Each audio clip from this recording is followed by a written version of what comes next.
Welcome, today I'm with Realme C11 2021 and I'll show you how to turn off auto updates apps on this device.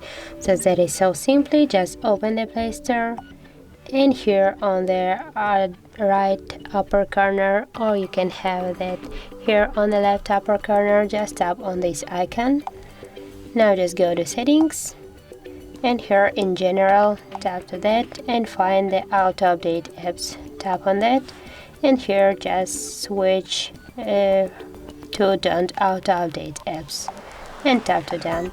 So that's it. If you find this video helpful, leave like, comment and subscribe our channel.